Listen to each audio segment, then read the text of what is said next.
everyone. Hello, everyone.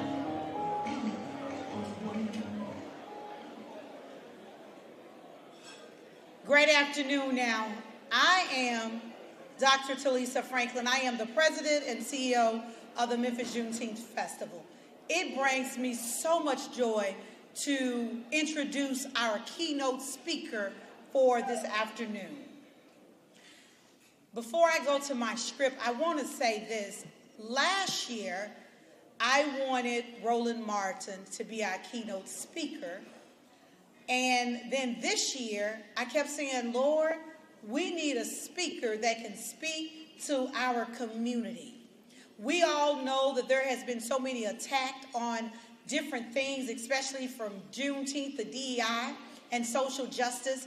And I believe in my heart of hearts, it is time that we have someone that can speak to those issues and get us moving forward.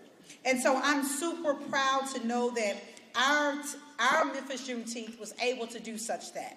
So ladies and gentlemen, esteemed guests, and advocates for justice, it is with great honor and excitement that I introduce our keynote speaker for this year's Juneteenth Freedom Luncheon, a man who has dedicated his life and his career to being a powerful voice for social change, Mr. Roland Martin.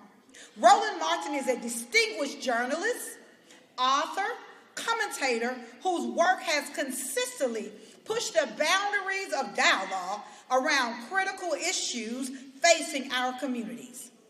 As a trailblazer in media, he's not only reported on the events that shaped our world, but also has championed the voices of those who've often been overlooked and marginalized. His commitment, y'all, to elevating the discourse of race, politics, and social justice has earned him numerous accolades and a devoted following. Through his influential platform, including his work as the host of the Roland Martin Unfiltered, he has fostered discussions that challenge the status quo and empowered individuals to engage in the fight for equity and justice. Roland Martin's passion for uplifting the Black community and advocating for change has made him a reverent figure in the movement of civil rights. As we gather to celebrate Juneteenth, a day that marks the emancipation of enslaved African Americans, let us reflect on the ongoing struggle for freedom and equality. Roland Martin embodies the spirit of celebration, reminding us that our work is far from over, y'all. Please join me in welcoming a true champion for social change, Mr. Roland Martin! Come on, y'all, let's give him a great Memphis, Tennessee welcome, Mr. Roland Martin, y'all. Get ready for unfiltered conversation. As we say in the church, let go and let God have his way. Once again, y'all, Roland Martin.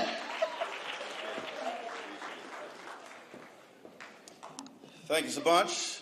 Glad to see everyone here, and glad to be back in Memphis. I've been here numerous times, and so glad to see all of you.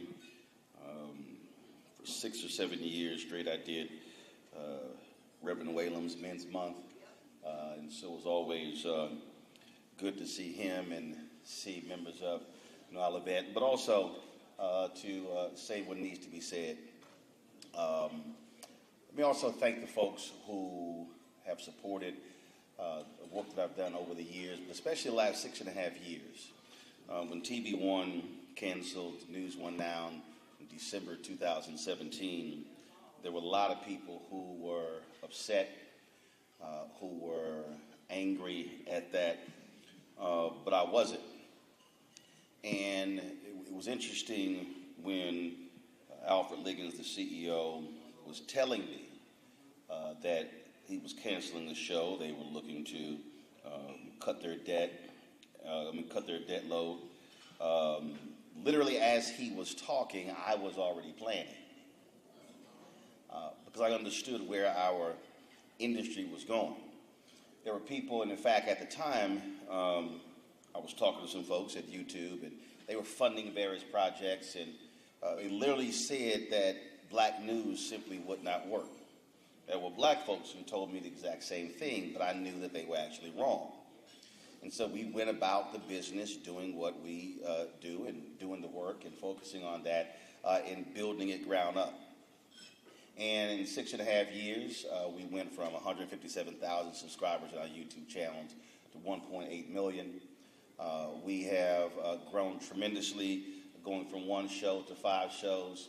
But if you want to understand what happens when you just put in the work and you do the work and you don't worry about the naysayers, when I met with the same YouTube folks in August, they told me that when they grouped all of the different, what they call progressive shows, and I'll make it clear, our show, we're not progressive, we're not conservative, we're not Democrat, we're not Republican, we're black. And so, where we center African Americans, which is not the case in most places. And what they said is when they grouped us in all of the progressive channels, all of them channels that are much larger than us, folks that have 3, 4, 5, 6 million followers, that we were number one in terms of watch time per viewer, meaning folk watched our content longer than all of those other shows. And then on March 4th this year, when the twice impeached, criminally convicted felon con man in chief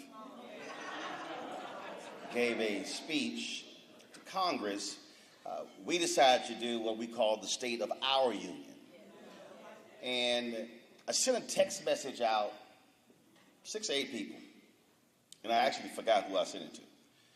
And the text message I sent out said, hey, we're doing this coverage. Let's not give our black eyeballs to these other networks.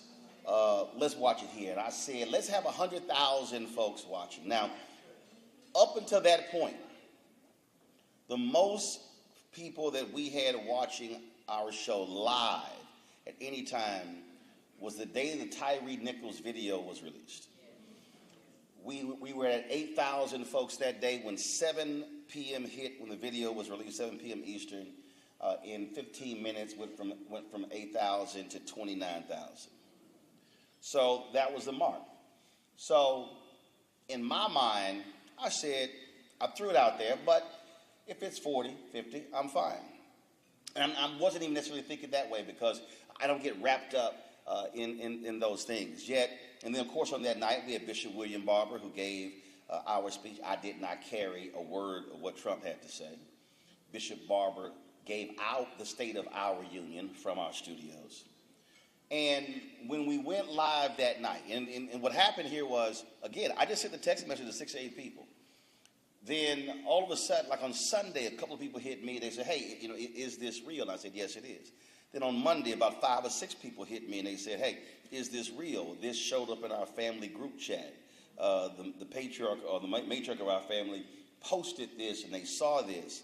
Then on Tuesday, about 30 people hit me saying, hey, this showed up. My uncle posted this. My aunt posted this. My mother posted this. My grandmother posted this. And what we begin to realize is that literally in black chat text groups all across the country, this one text message was spreading. I didn't do any black radio. I didn't do any interviews. We didn't do any advertising. It literally was a single text message. So when we went live that night, within 2 minutes of going live, we were sitting at 40,000. And then within 5 to 10 minutes, it was 67,000. Within 20 minutes, we had crossed 100,000. When I tossed to Bishop William Barber, we were at 200,000. At the peak of him speaking, we hit 250,000 folks who were watching live. When they came back and put it all together, out of all of the media outlets in America, out of everybody that was covering the speech that night, out of all of these channels on YouTube, we're talking about media companies, Time and Newsweek and NBC and ABC and CBS, all of these major companies, on that night, our channel was number 5 out of everybody in the world that was covering that speech.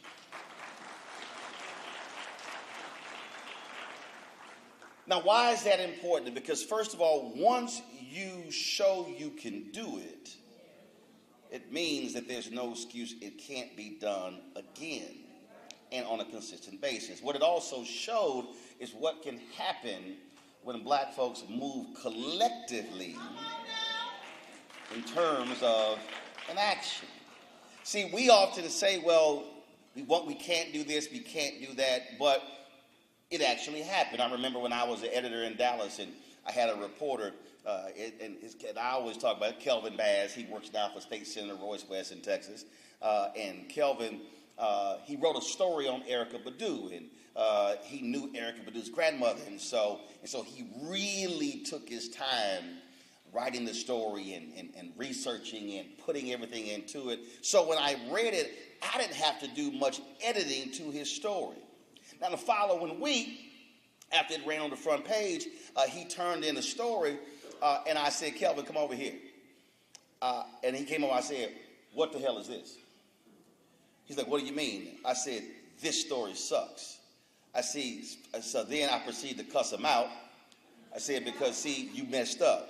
He's like, what do you mean I messed up? I said, see, you messed up because you showed me last week what you can do when you give a damn. What you are now telling me is this story means nothing, so you didn't spend any time, anything in it. I said, and it reads like crap.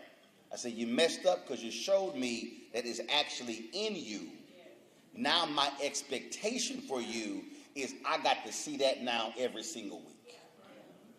And I say that because that really has to be a state of mind for many of us, because too many of us literally are making excuses as to why certain things cannot happen. At the table, I asked the question, what's the largest black-owned business in Memphis? Folk couldn't give me a name. That is a problem. And so I need us to understand that I'm not interested in the same old same. I'm not interested in another black mayor. I'm not interested in more black council members. I'm not interested in more black county commissioners. What I'm interested in is, what are you doing while you are there?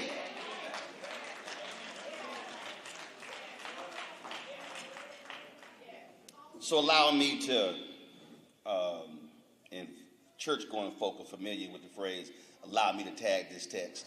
So just in case you don't remember anything, and I got to give you a title that you can, people ask you, well, what did he talk about when he came to the 32nd annual Juneteenth celebration? You can give him this here. I'm not satisfied. I'm not satisfied. This holiday for me is a lot more personal than it is for other people. Because first and foremost, this is the only national day where this nation has to utter the word slavery. See, a lot of folk have made fun of black folks in Texas because, y'all got the word too late, as if there was Instagram, TikTok, Snapchat in 1863. Dr. Gerald Horne has written a book talking about the counter-revolution in Texas that preceded the Civil War, and what he lays out that's that war in Texas for, quote, Texas independence. That war preceded the Civil War and actually set up what took place with the Civil War and the fascism in this country. And he talked about how the story was told when General Granger came to the shores of Galveston, Texas, to give the word to the people who were enslaved of African descent in Texas that they were now free. But the problem with that is like the problem with so much of American history. It literally is white his story. what Horn's research showed, there were thousands of black troops that accompanied General Granger. It showed that there were people in Texas who defied the law, the Emancipation Proclamation that was actually given. We also know that that's the case because same President Andrew Jackson ignored the Supreme Court ruling, which literally led to the Trail of Tears, which was a part of the elimination of Native Americans. So don't be mistaken. There is historical precedence in this country of presidents or people who occupy the Oval Office ignoring Supreme Court rulings. Now understand, when the Emancipation Proclamation was then issued, and then folks in Texas found out, really what happened was they were actually being kidnapped and held captive because the folks in Texas knew about the Emancipation Proclamation, but they chose not to abide by it. So it wasn't that the black folks there found out late. They were being held captive by their I call them prisoners. That's what I call them. They were actually prisoners of these racist folks. Because, see, you have to understand that Texas independence was all about slavery. Just a couple of weeks ago, I came home and my wife was watching the History Channel, and they had this 4-part docu-series on the frontiersmen. And in this docu-series, it is talking about how all of these individuals, how they settled America and they settled the West, and what happened when the likes of Davy Crockett, who was an American hero, and others, when they went to Texas, and then there was this battle over land. And I'm watching the docu-series, and all I'm hearing them say in the docu-series, and Leonardo DiCaprio was one of the executive producers of it, amongst many other names, and they kept saying they were fighting for Texas independence, but they never were defining exactly what that Texas independence was, because really what they were fighting against was that you had a Mexican president of African descent that abolished slavery in Mexico, and Mexico was a border state with Texas. They controlled Texas. It was a border state with the United States, and so the white settlers in Texas did not want to have slavery in. So then what we have, again, white history, white his story, and again, I grew up in Texas. Every Texan is required in the 7th grade to take a Texas history class. The book is literally that thick. It is a bullshit book.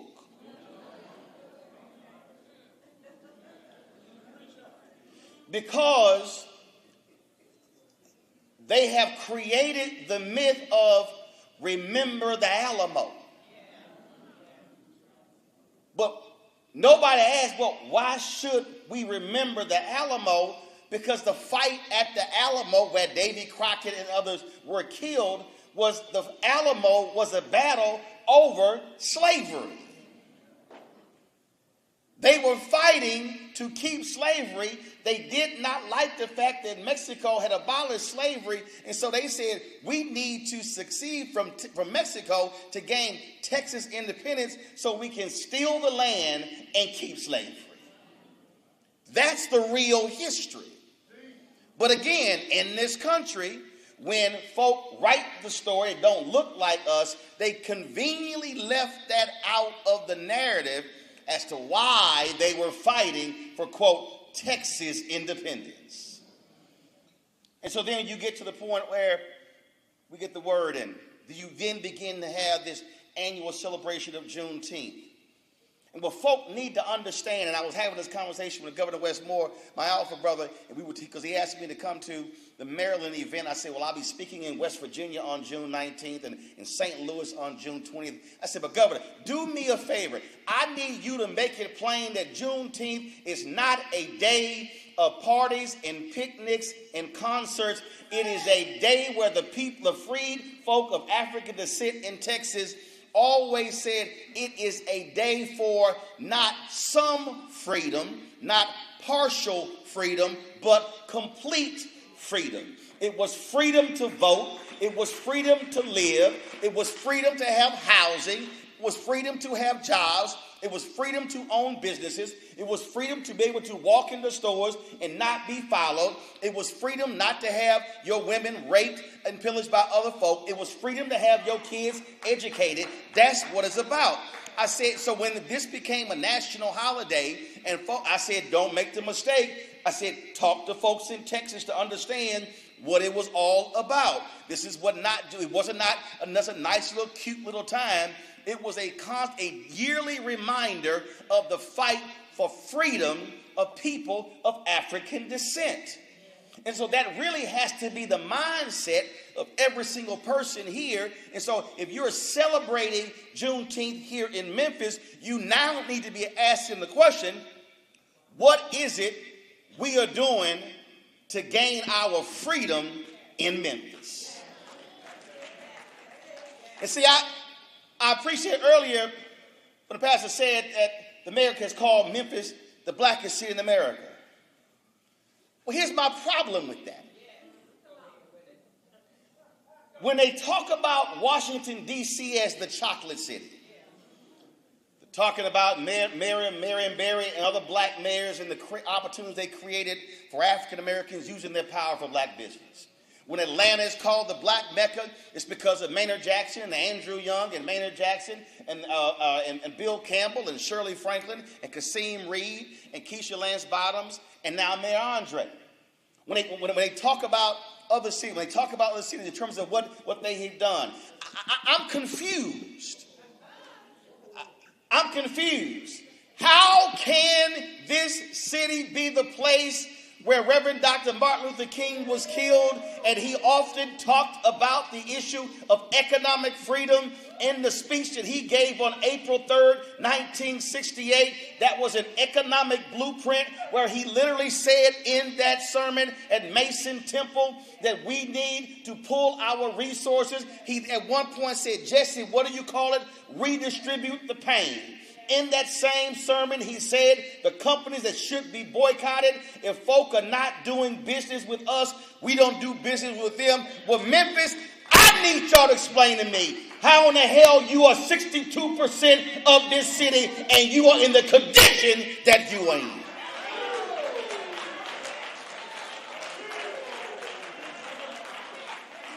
I need black leaders, black political leaders. I need business leaders. I need preachers in this city to explain to me, how are you so comfortable in a city that literally practices economic apartheid against black people?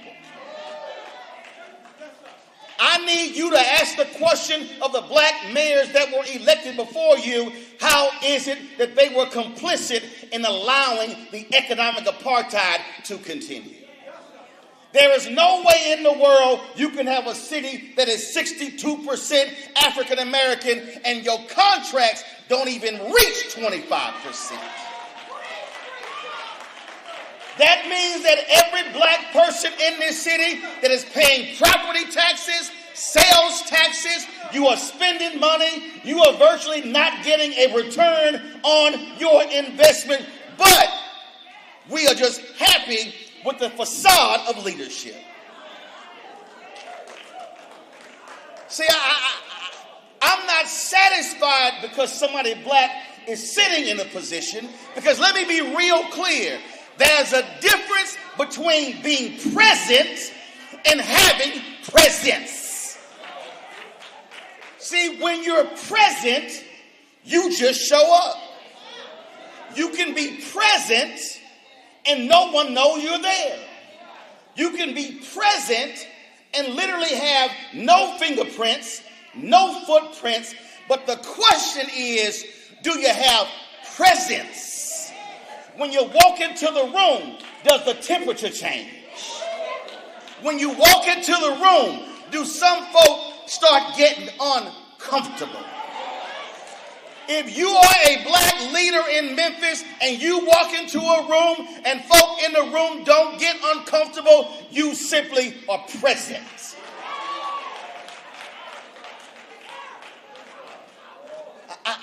I'm not interested in the performative. This is a question of results. And let me be real clear. There are white Americans who care more about the collective of black folks than some black folks. When you look at the history of the black freedom movement, the civil rights movement, you have that. When I listen to folks sit here and say, "Oh, no, Ro, you shouldn't criticize the founding fathers. You shouldn't criticize the folk who had slaves because they were men of their time." Well, so was John Brown. John Brown was a white man who believed in the Bible, who was willing to kill folk because he despised slavery. And that means you need to have folk in this city who don't have the same melanin, who should be angry with what they see economically that's happening in this city. Every single year, we commemorate the assassination of Dr. King, minus an economic conversation. I'm not interested in any more gatherings. We go to Selma to commemorate Bloody Sunday, and Selma looks the same today as it did when they walked across the Edmund Pettus Bridge. In fact, when we go to Selma, we don't even stay in Selma because ain't no hotels to stay in Selma. Folks stay in Montgomery and drive to Selma for the event to walk across the bridge and go back to Montgomery. See, at some point, we have to have an attitude of, I'm not satisfied. And I'm telling you right now, I know what's happening. I know there's some people who are political leaders in the room who are like, well, no, we're doing a lot. I can't accept that. Because I need to see the fruits of your labor. I need to understand right now how black Memphis is not having a daily march against Elon Musk turbines in this city. See, I don't want to hear all that, we the blackest city in the country. Well, damn it, show it. Because if anybody understands the history of black people, it has been one of agitation, of protest, of demanding for change, not being comfortable, not being willing to accept the status quo.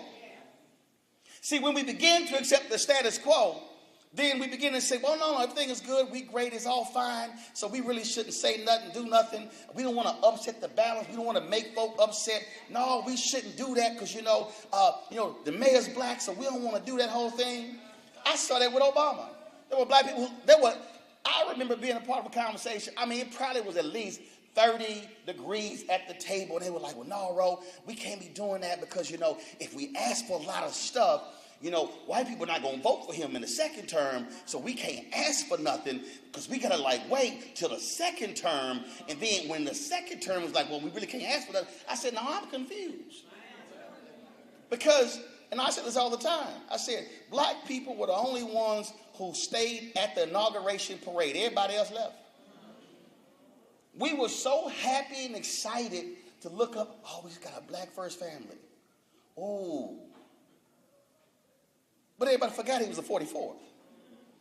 How in the hell did we put pressure on the previous 43, but we said, no, we ain't going to do nothing with the 44th because he's the first. No, he's the first black, but he's the 44th.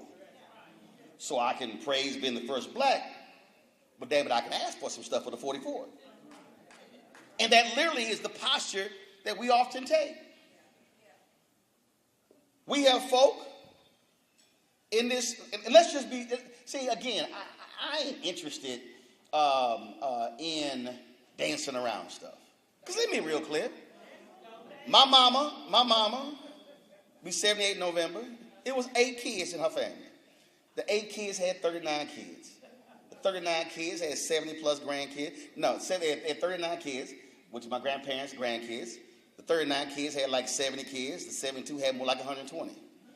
Every Sunday, my grandparents' house, for 15 years till my grandfather died, we were there every single Sunday, all of us together in that 1,500 square foot house. I never slept at a non-family member's house till I got to college because I had family. I didn't have room for friends. So let me be real clear to everybody in the room. I don't need no new friends. I come from a large family. So I don't have to sit here and play nice with folks. The network I have, I own. The only person on my hierarchy, on my flow chart, there's God, then me. There's nobody above me. So you can't call nobody. You can't text nobody. You can't even call my wife because she's like, I can't tell them what to do, so I'm going to let y'all know. So with that said, it is stunning to me, and I see this all the time. And I've been following elections. I am confused. How in the hell you got races with 5, 6, 7, 8, 9, 10 black folk running? When if 10 run, 8 of them know they ain't got no shot whatsoever. And then when you lose, now you mad.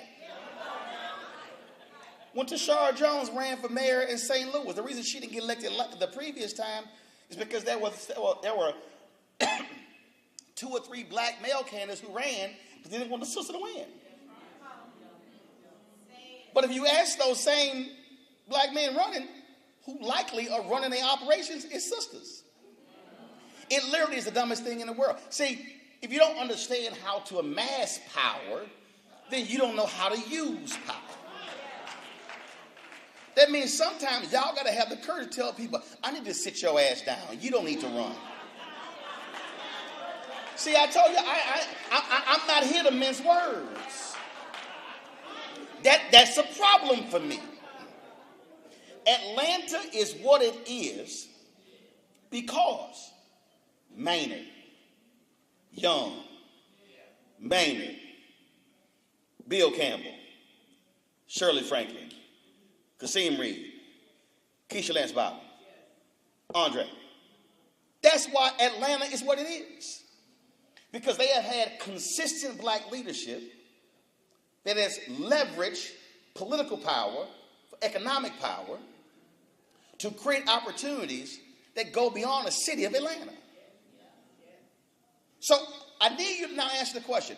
If we talk about, historically, what Washington, D.C. has done for African American economic empowerment, and what Atlanta has done, and what Houston has done, and what Chicago has done, even though Chicago now for the first time had back-to-back black mayors. So Chicago in its history has only had 3 black mayors. Houston in its history has only had 2 black mayors. You've had 5, 3 elected. So I need to now ask you the question, how is it when we talk about black elected leadership in all these other cities and what came out as a result of them being elected, you now should be asking the question, why is Memphis never mentioned?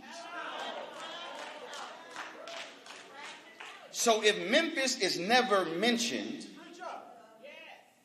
in terms of outcomes for black folk, that means the folks that you have had elected did not deliver. Results are results. I'm just trying to tell y'all.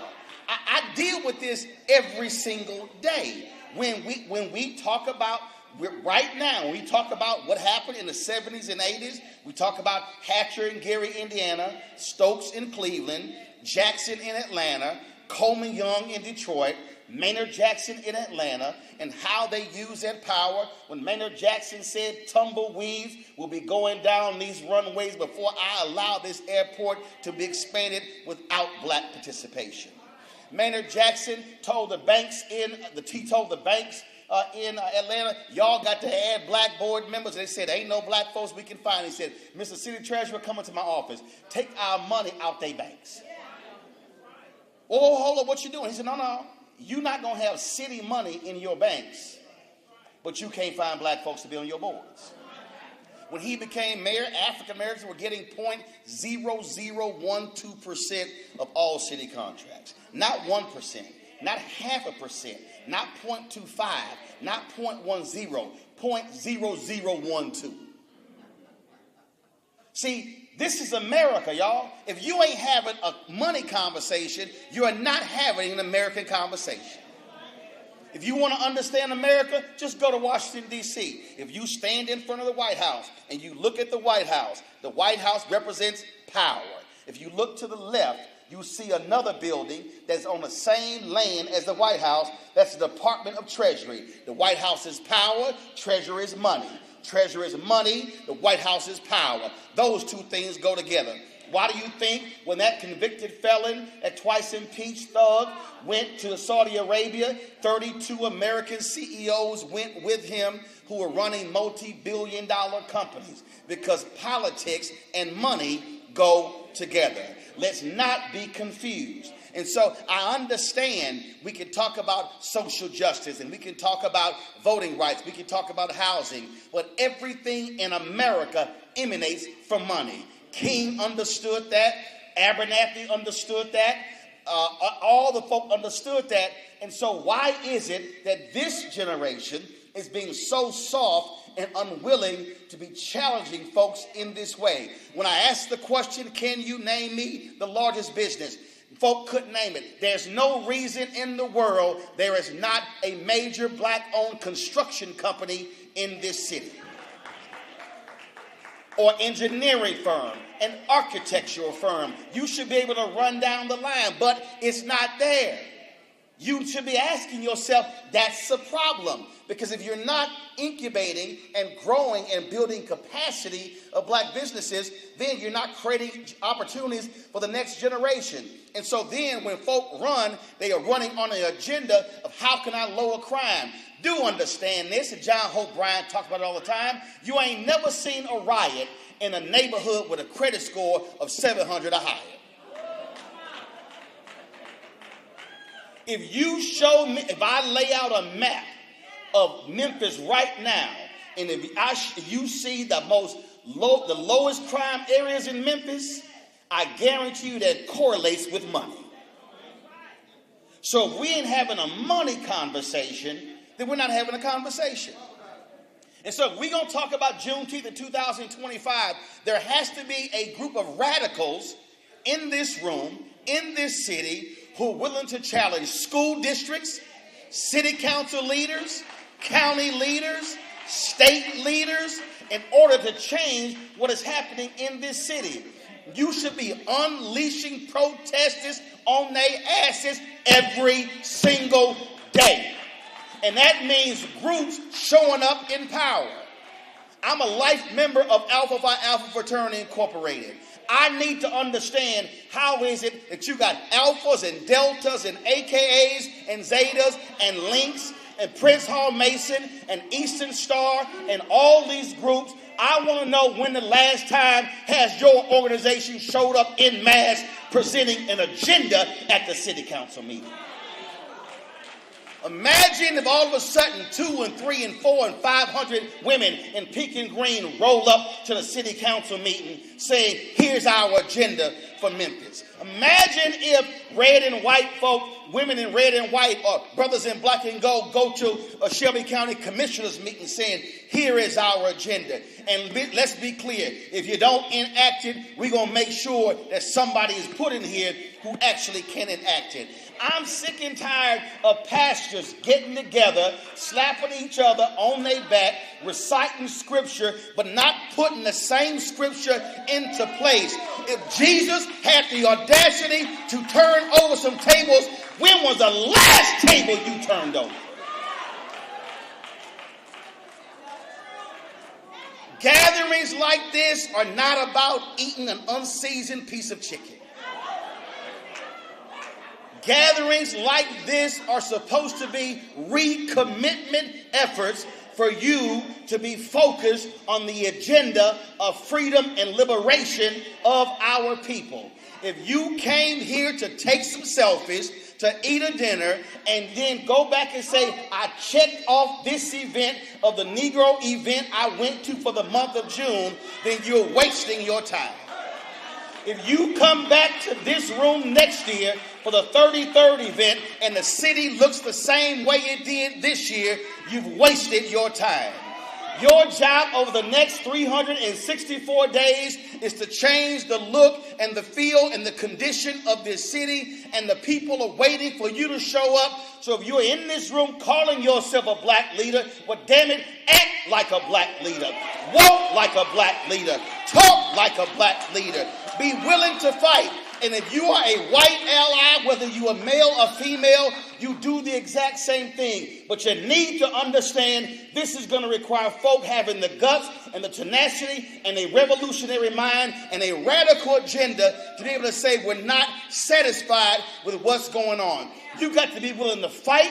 You got to be willing to challenge. You got to be willing to make some of your friends and frat brothers and sorority sisters and church members uncomfortable. I don't care if they look like you. They need to be pushed and prodded and forced to change. This is a generation that's got to learn how to fight for something. And in the words of my frat brother Burton Woodson Tandy, we will fight until hell freezes over, and then we will fight on the ice.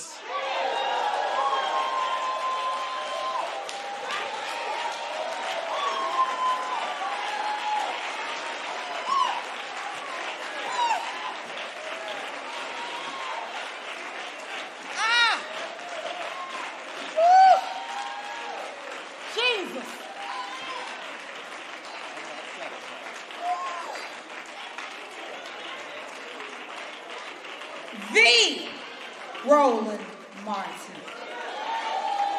Anybody here ready to see change this time next year? Anybody ready to see change this time next year? Anybody ready to see change this time next year? We ain't playing, y'all. And we're going to do these awards. I want to make sure we honor these people, but thank you so much, Mr. Martin. I knew there was a message that had to be heard, and I'm grateful that the Memphis Juneteenth Festival was able to bring us such a notable man here. Dr. Brooks, wow.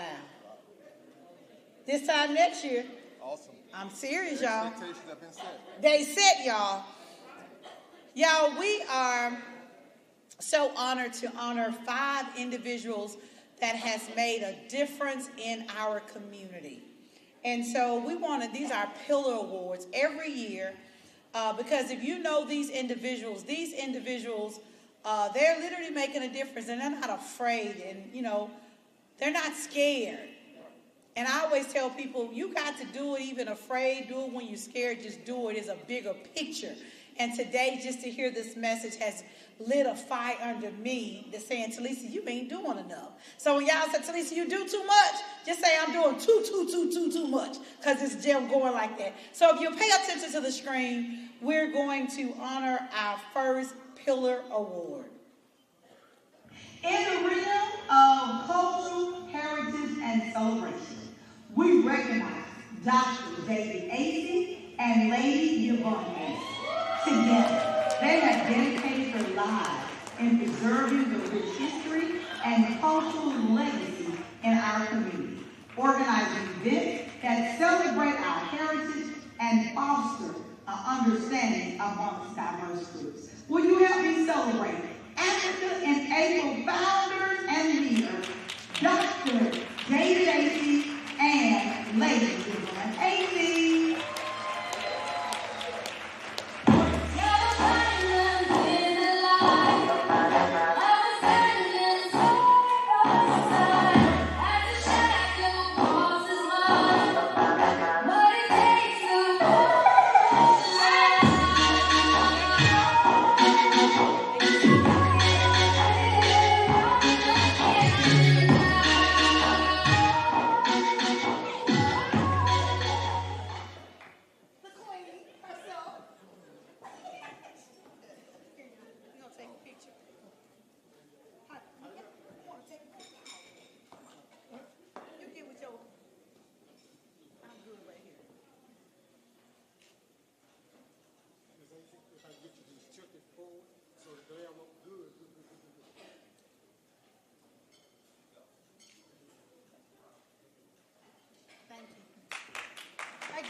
Once again, let's honor the ACs.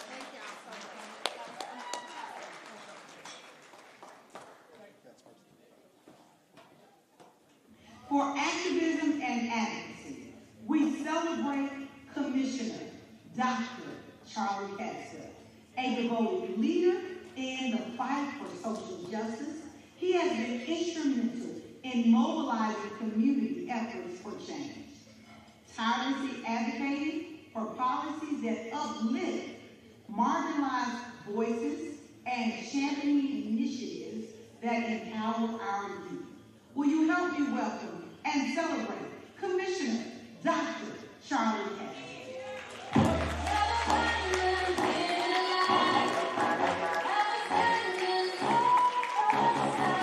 And Commissioner Caswell had another engagement, but the young people that he's impacting is accepting this award, y'all. This is what Memphis looks like. Our young people are leading.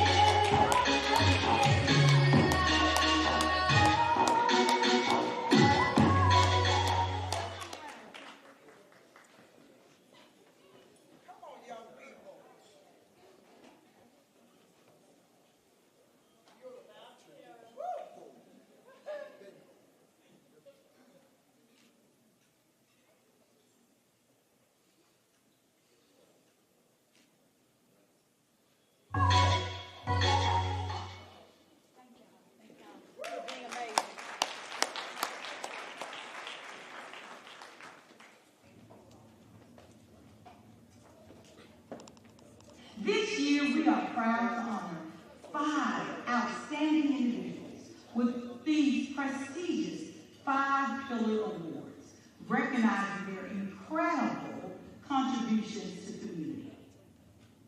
In the category of educational and awareness, we honor Commissioner Sable Otay with a steadfast commitment to enhancing educational opportunities. She has worked tirelessly to ensure that all children in Memphis have access to quality education and resources, advocating for the policies that promote equity and inclusion in our schools. Will you join with me and celebrate as she comes to receive her award, Commissioner Sable Otay.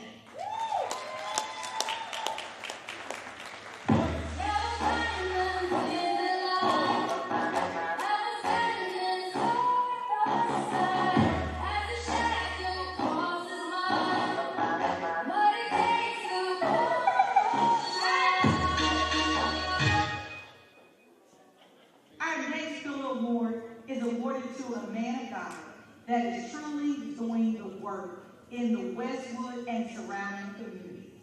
When you talk about community engagement, he is at the forefront of making sure the community of Westwood and the surrounding areas not just survive, but thrive.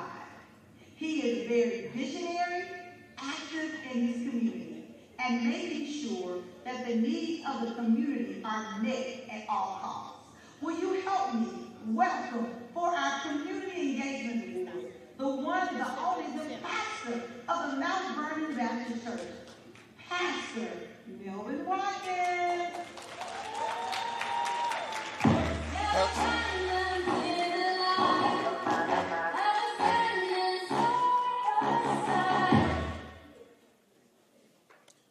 Pastor Watkins is not able to be here. We're going to accept his award for this occasion. For activism and advocacy. For activism and advocacy, we celebrate Commissioner Dr. Charlie Caswell, a devoted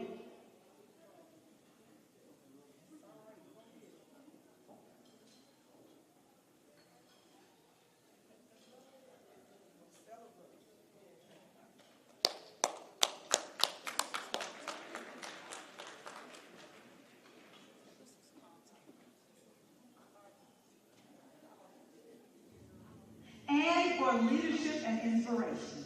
We are thrilled to recognize Sarah Carpenter.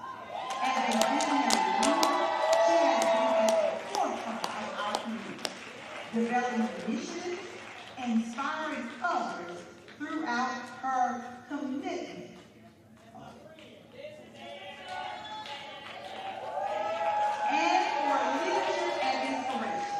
we are thrilled to recognize Sarah Carter. As a visionary leader, she has been at the forefront of community development, inspiring others through her commitment in advocacy, mentorship, and creating opportunities for the next generation of leaders. Will you help me celebrate the one, the only, Memphis Youth Queen, Sarah Carter?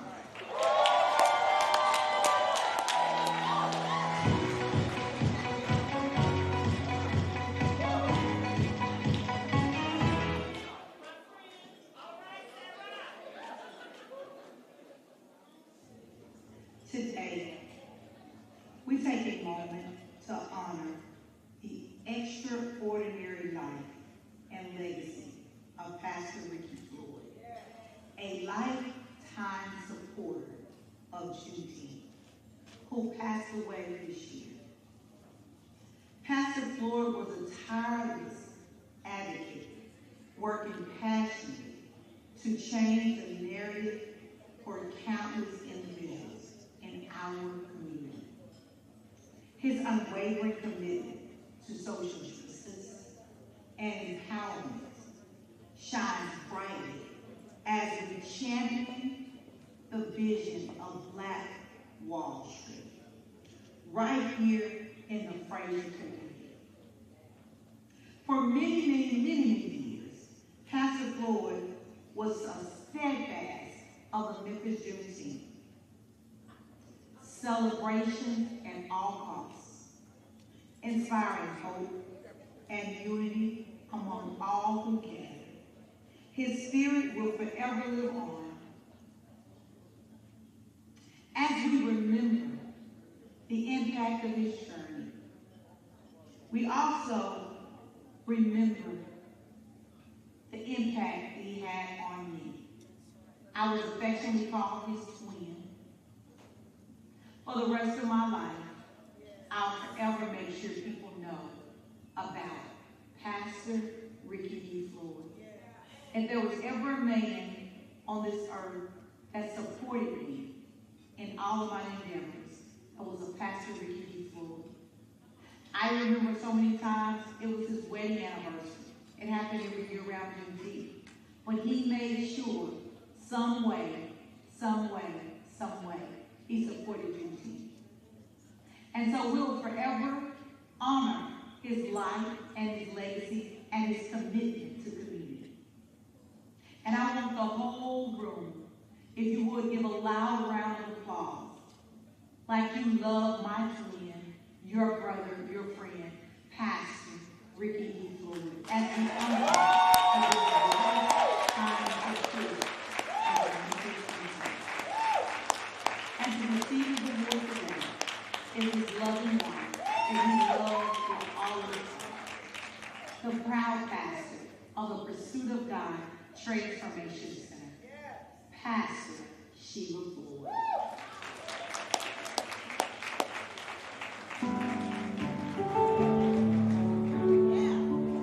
I want to say this. Thank you to all the honorees, but a special love to Pastor Sheila. And listening to Roland Martin, if you all knew Ricky Floyd was one man that championed Black Wall Street. He was unapologetic about Black voice and about Black economic. He would be at the tables always trying to figure out how can Black folk get more money.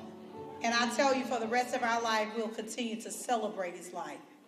Thank you, Dr. Brooks, for what you do, how you advocate, and how you use your voice for change. And you're not afraid. But we got to do more now. We're charged to do more, right? So can y'all give our amazing, massive ceremony a round of applause? Will y'all give the Brown Four, the young people, another round of applause? And will you give our keynote speaker, Roland Martin, a round of applause? Now give yourself a round of applause that you gonna do more in Memphis, Tennessee, y'all. We got more to do. This time next year, y'all, we got to see some fruit of our labor. I just want to say thank you. Yeah. And I know many any of y'all want to take pictures with Roland Martin? Mr. Roland Martin, can you come and accept? We had to give you something. The pillar of freedom. I don't know about y'all, but did he speak like a free person? If you ever been in media, if you working for somebody, you can't talk like he talk. That's when you know you're a free agent and you free. Y'all better get free. I'm so glad I'm free.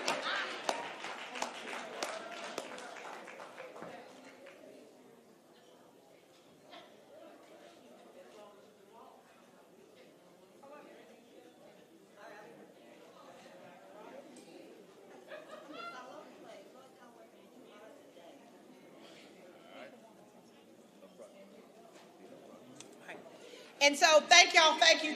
Mr. Martin is here to take pictures. If you want to take pictures of Lady Beverly and Tanita, get our honorees first that want to take pictures, and let's form a line. Listen, Roland Martin has plenty material.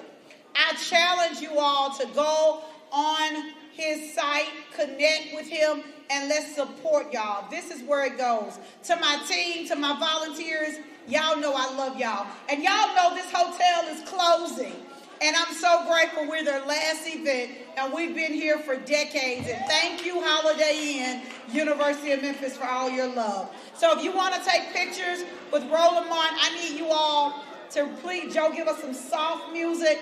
I need y'all to get a line. Come here to my right, to your left. And my sponsors, I'll grab you all and I got you.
back up. We're going to move this really quickly if y'all allow us to.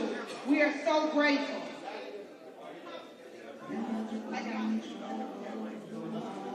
Hey, Joe. Joe, can you shift the music for me? Give me some more music.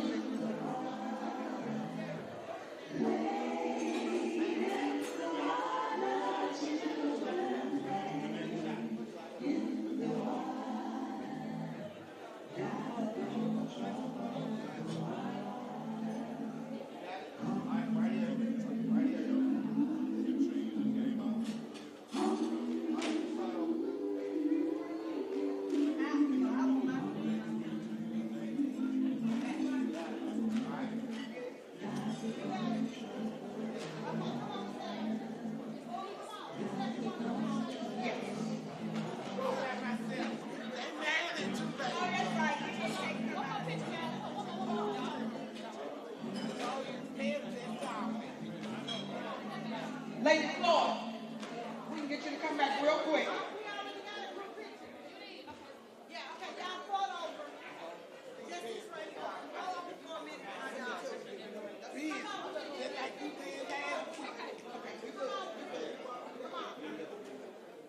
Yes, you good.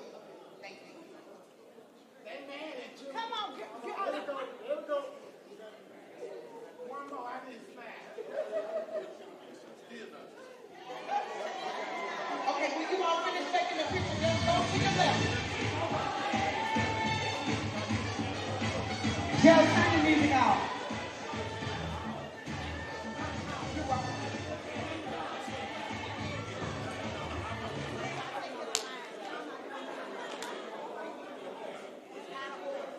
All right, everybody that desires to take a photo, I need you in a line this way. In a line this way. Let's clear out this left side so we can move expeditiously. Go. Go. Hey.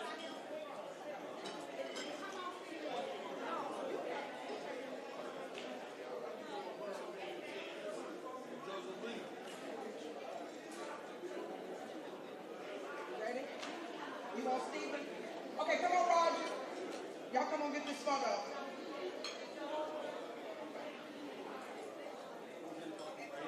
I need everybody to shift to the left for me. Shift to your left.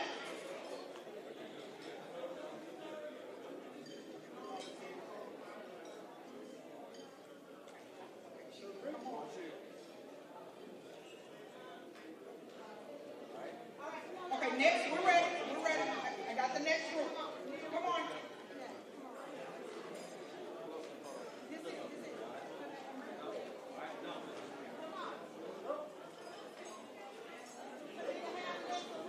They already ready. We're ready. Come on, come on.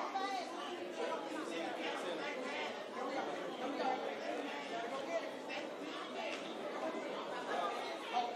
Next, come on.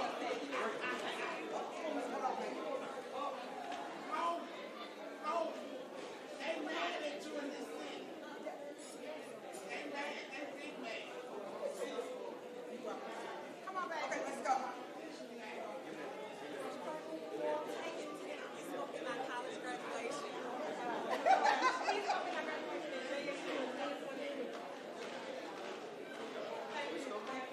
Okay, let's go.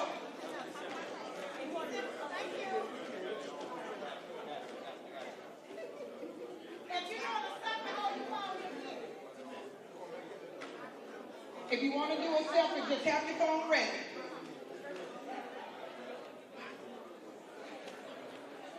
All right, next. Yep, we got it. Next.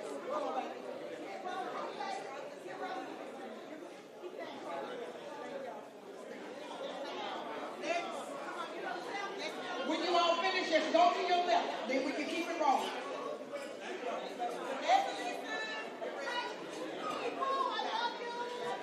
That's right. Already have your phones ready.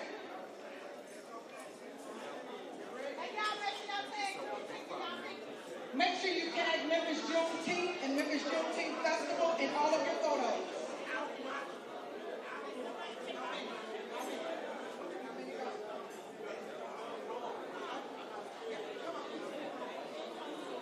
Just give me one more.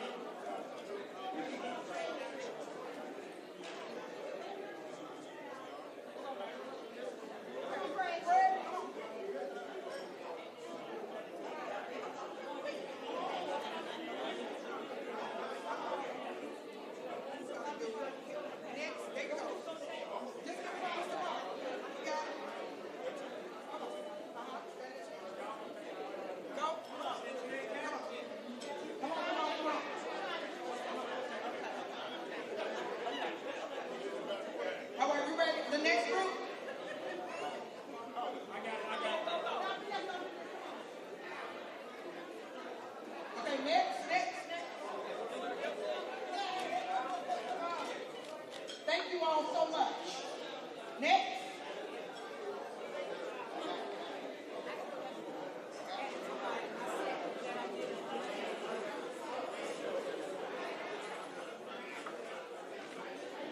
Next. When you all finish, just go to your left. Everybody got your phones ready? Thank you so much. All right, let's go.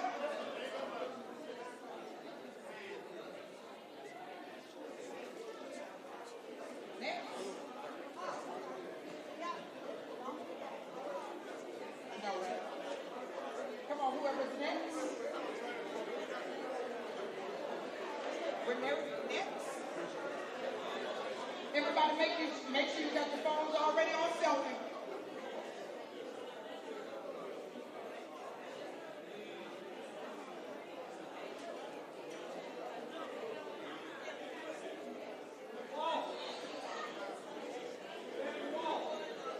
Next. Go to your left. Thank you.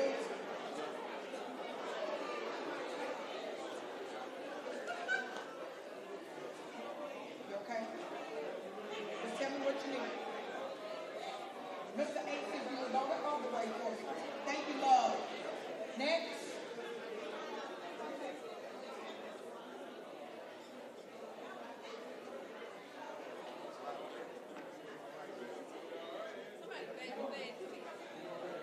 You got yours. Yeah.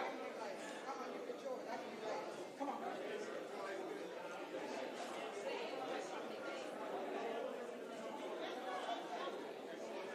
Somebody has dropped a green makeup bag.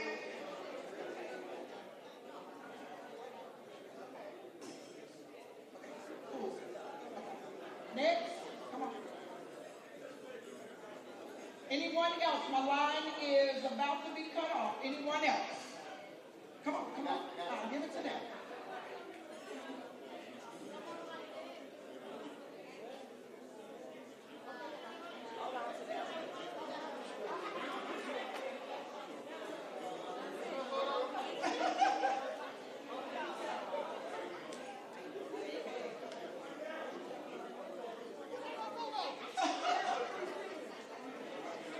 All right, next. Come on, come on. Thank you, sweetheart. Next. Make sure you all tag Memphis Juneteenth Festival, Memphis Juneteenth, and Dr. Talisa Franklin in all of your photos. All right, this is the last one. Yes. Uh-huh. You're welcome, sweetheart. We got you, JoJo.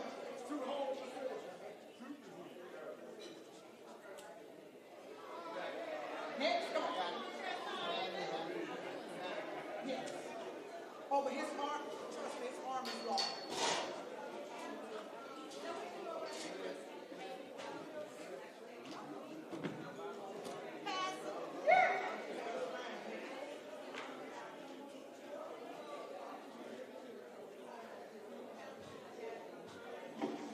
Okay, to help.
We're counting it down.